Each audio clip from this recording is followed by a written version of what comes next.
अस्सलाम वालेकुम। FSc part number 1। आज हम पढ़ेंगे चैप्टर नंबर 5 का टॉपिक सम वायरल डिजीज़। ठीक है, इसमें हम कुछ डिजीज़ के बारे में डिस्कस करेंगे, उनके वायरस नेम, उनके जेनेटिक मटीरियल, उनके सिम्टम्स के बारे में जो है हम डिस्कस करेंगे। ठीक है, सबसे पहले जो है हम स्मॉल पॉक्स जो है वो बहुत कॉमन सी डिजीज़ है।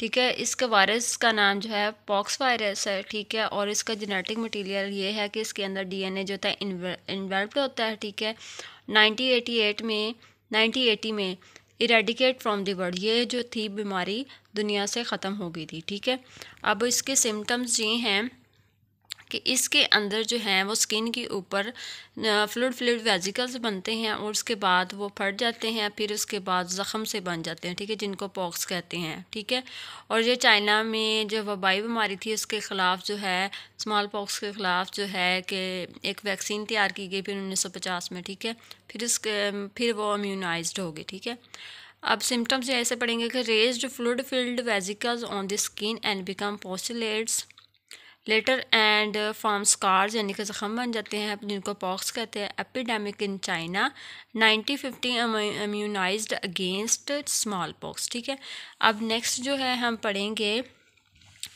Herpes simplex. ठीक है, ये लिप्स और माउथ के गिर्द जो दाने से बनते हैं उनकी वजह से वो डिज़ीज़ होती है ये। ठीक है, हर्पस सिम्प्लेक्स डिजीज़ का नाम है और वायरस का नाम हर्पस वायरस है। ठीक है, और इसके अंदर डीएनए इन्वॉल्व्ड होता है, माउथ और लिप्स और स्किन पर होता है ये। ठीक है, और इसमें यह होता है कि vesicular lesions in the epithelial layer of ectodermal tissue. Ectodermal tissue जो होते हैं एपिथेलियल लेयर के, उन पर ये वेस्कुलर लेयर यानी कि ज़ख़म से बांध जाते हैं। ठीक है, अब नेक्स्ट जो है हमारे पास इन्फ्लुएंज़ा है। इन्फ्लुएंज़ा जो है इसका वायरस है इन्फ्लुएंज़ा वायरस, यहाँ पे वायरस आना था लफ्ज़। ठीक है, और इस जेनेटिक मटेरियल में आरएनए इसके अंदर इन्वॉल्व होता है और एपिडेमिक फॉर्म में होता है। ठीक है,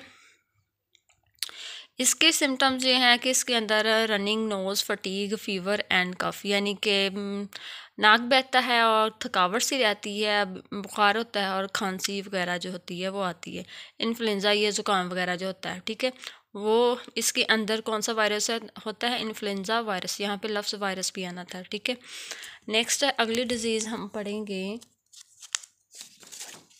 मम्स। ठीक है, कौन सी मम्स, जिनको कनपेड़े भी कहते हैं। ये जो कानों के पीछे जो होता है ग्लैंड, उसके अंदर पानी होता है, उसमें स्वेलिंग की वजह से ये होती है। ठीक है, पैरामॉक्सिस वायरस है इसका नाम, और इसके अंदर आरएनए जो होते हैं वो इन्वॉल्व होते हैं। 60% एडल्ट इम्यून अगेंस्ट मम्स, 60% जो अडल्ट हैं वो इसके ख़िलाफ़ जो है इम्यूनिटी रखते हैं। और उसके बाद ये इसकी सिम्टम्स क्या हैं, सिम्टम्स ये हैं कि स्वलन ऑफ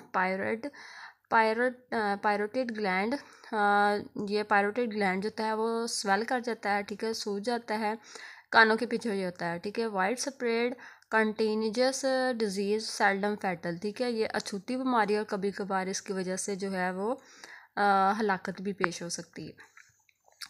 नेक्स्ट है मीज़ल्स। ठीक है, जिसको खसरा भी कहते हैं। ये बच्चों में भी हमने अक्सर सुना है कि मीज़ल हो गया, यानी कि उसको खसरा हो गया।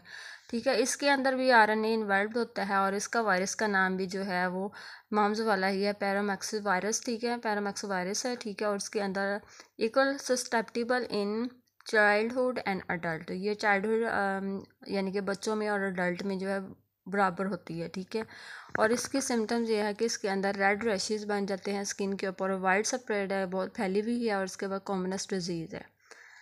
इसके बाद पोलियोमाइलाइटिस, ये पोलियो वायरस जो है इसका वायरस नेम है, और स्मॉल वायरस होते हैं, छोटे वायरस होते हैं। अब सिर्फ ये इस पोलियो वाले जो है ना पोलियोमाइलाइटिस, इसके अंदर सिर्फ आरएनए जो होता है वो नॉन इन्वॉल्व होता है, बाकी सब के अंदर जो है वो इन्वॉल्व होता है। सही है, एमसीक्यूज भी पूछ सकते हैं। ठीक है, तो ये इसकी वजह से क्या होता है कि जो टांगे जो होती है पैरालिसिस होती है, कॉमन होती है बच्चों में। ठीक है, इसलिए कहते हैं कि पोलियो के कतरे जो है बच्चों को पिलाने चाहिए। सही है, ये इस वजह से क्या होती है, बच्चा माजूर हो जाता है, उसकी टांगें माजूर हो जाती हैं। ये था हमारा आज का लेक्चर है, उम्मीद है आप लोगों को समझ आ गया होगा। अपना ख्याल रखिएगा, अल्लाह हाफिज़।